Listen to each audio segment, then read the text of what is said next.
Well, everyone, welcome to our sermon series, and we're talking about balance. Our lives can often seem off balance, off kilter, so we're just talking about it a little bit. But balance isn't just our theme, it's also an acronym. B stands for breath.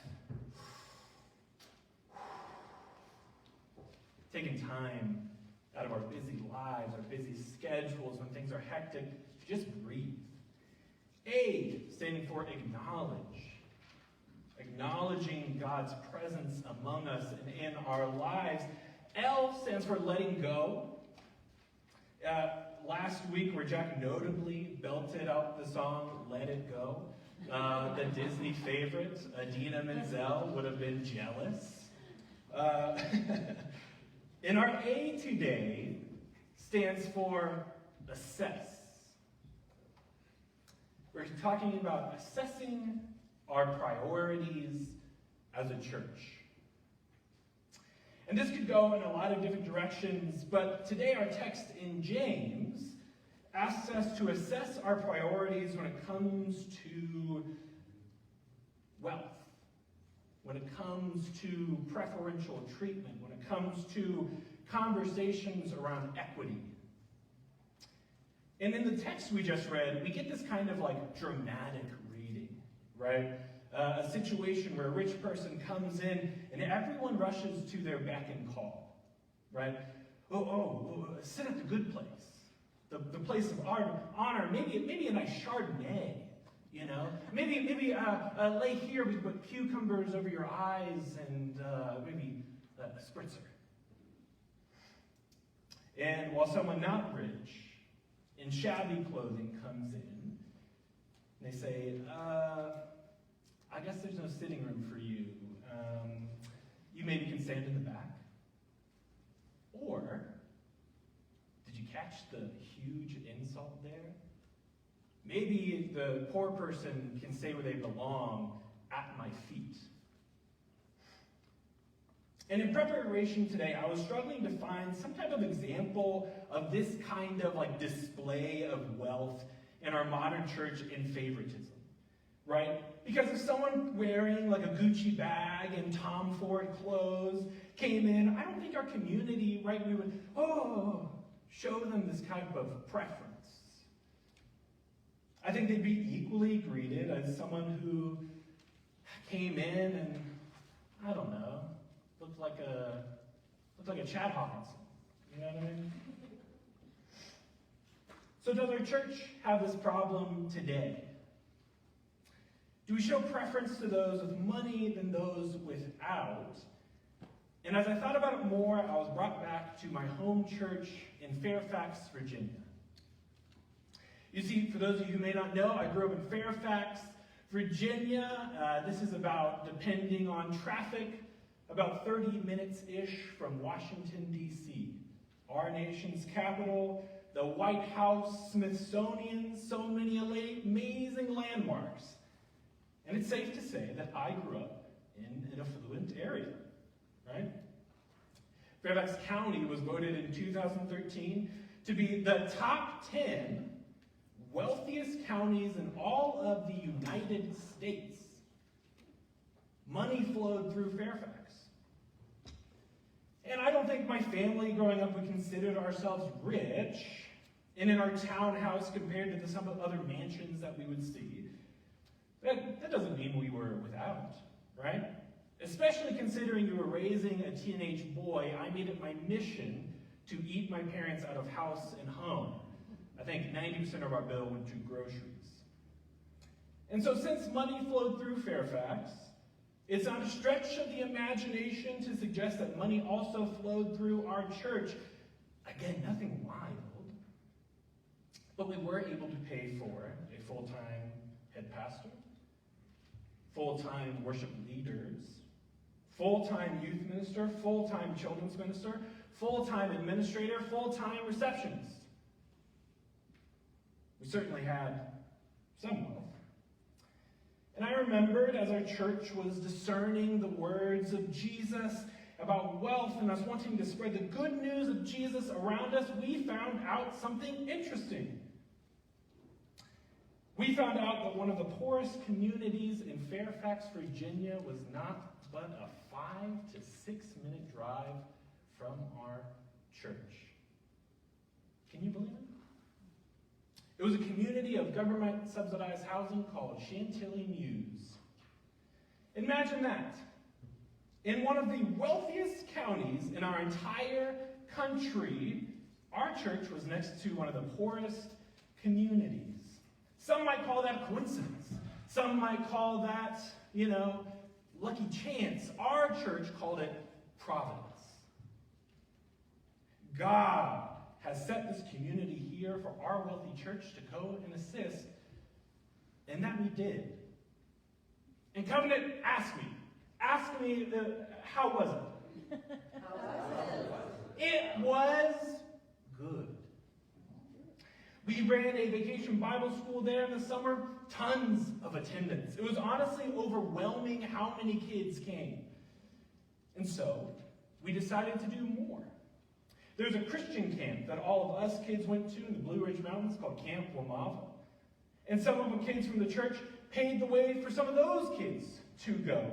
And the camp, I even believe, let some kids go on scholarship. Again, Covenant, ask me, how was it? It was good. And for a while, the good lasted, right? So much so that I had a friend who was so in love with the kids that he had come to know that he went to their football games, their basketball games, just to support. He wasn't prompted by our youth minister. It was just a love in his heart to mentor these kids and to show love to these kids who he had gotten to know. And then we decided, everything we do is outside of the church. So why don't we invite them into the church? We had a 12-passenger van. Let's go on Sunday mornings, pick up kids, bring them back to our church. We can transport them. And so we did. Covenant, ask me how it was. It was good. So good, in fact, that we had to ask families from our church to drive their own personal cars because our 12-passenger van couldn't fit all the kids who wanted to join. And it felt good. And sure, there were some issues, and things weren't as perfect as I'm describing, but wow, was it beautiful. And I think James would have been proud. Our church was taking some big steps into building the community of people around us, and it didn't matter wealth or class. But Covenant, the good didn't last. In fact, things changed really quickly once we invited them into our church. You see, these kids from a poor community and from poor families didn't act like us kids who came from money. Because wealth actually affords us more than just nice clothing, right? Wealth affords us privileges and security. So for instance, let's talk about the ways I and my family were privileged and had security. Number one, when my parents were both working, they needed to have someone watch us, they hired childcare. Or maybe my parents, they just wanted a night off, right? Totally reasonable. I was pretty wild. They hired childcare. That's a privilege of wealth. Or, when my parents were tired, they didn't want to cook dinner, they said, let's just order food in. You know what I mean? Hey, just make it easy on everyone.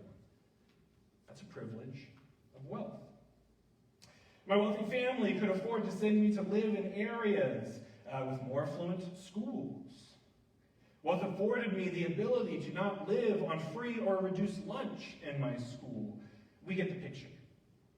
My parents and I were afforded privileges that undoubtedly influenced our behavior, influenced what we cared about, and influenced where we went.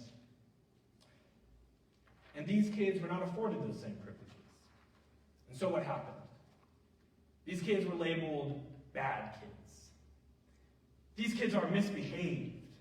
These kids aren't well-mannered. They don't know how to act. We had a communion at my church, and plates were being passed.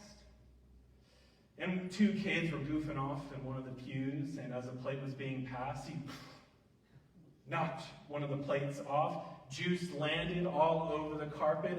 The plate went boom, boom, boom, boom, boom, boom, boom.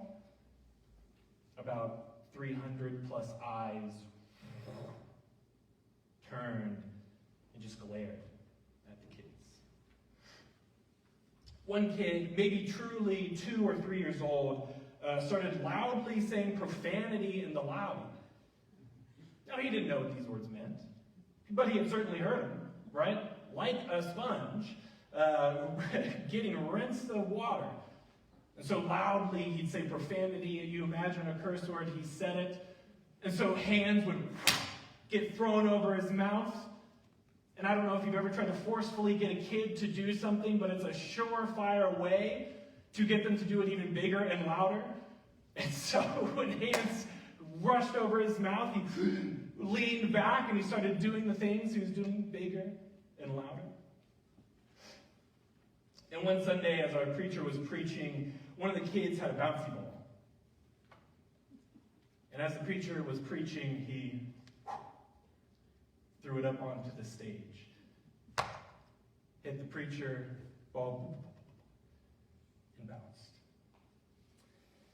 You know, it was funny how quickly our community turned from this is God's providence, that God has placed us here, to now this is our nuisance. Complaints started to get made by the congregation to the leadership that this outside presence was disturbing their worship. This outside presence is disruptive and bad. And how am I supposed to worship God with all these kids making noise?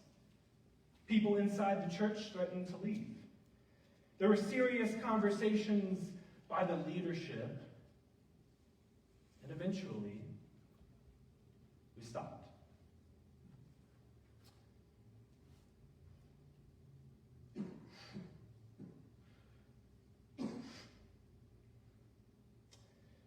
We stopped going to that community.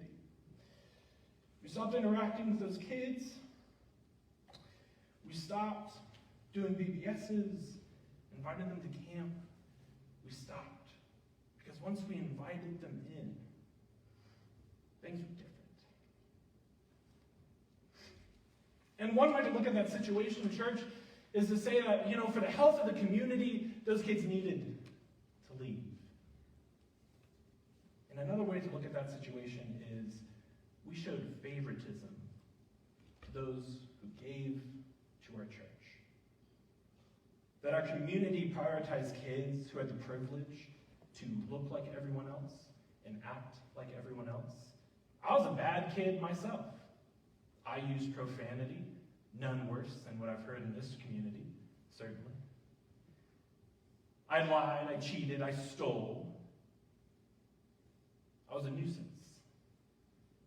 But the difference was my community prioritized me and prioritized being patient with me. The wealthy people who gave money to the church said we won't continue to give money to this church if these kids continue to be here. That these poor kids are no longer worth our investment. And so preference was shown to those who paid. As a church covenant, we need to decide where our priorities lie. Because, church, if God includes me, and God includes you, and God includes all of us in here, but not only in here, but out there, and if we want people, if we want to stop complaining that they're like, man, there's so much space here on a Sunday, it's so empty, why don't we get more people here? Church has to look a little bit different. We have to prioritize, thinking about ways in which our church can show, not play favorites, but if we're asking people to join, how can we accommodate? few quick examples is one, our outreach team. We're talking about possibilities of a Spanish interpreter. May never see the light of day, but we have a huge community that comes here every week on Fridays. They only speak Spanish. As I've worked there, they said, Alex, do you have any Spanish-speaking services? And I said, no, we don't. I said, okay. I don't know if you all have noticed, but there's a giant block over our wheelchair accessible place outside. For those who have disabilities, this may not be a super welcoming place, but those things are there. Listen, there's ways in which we're doing church great. There's ways in which we can do better. But what I'm saying, church, is we need to assess our priorities. Who do we want to be? How do we want to do it? And if you're with me in that conversation, stand up and join me in worship.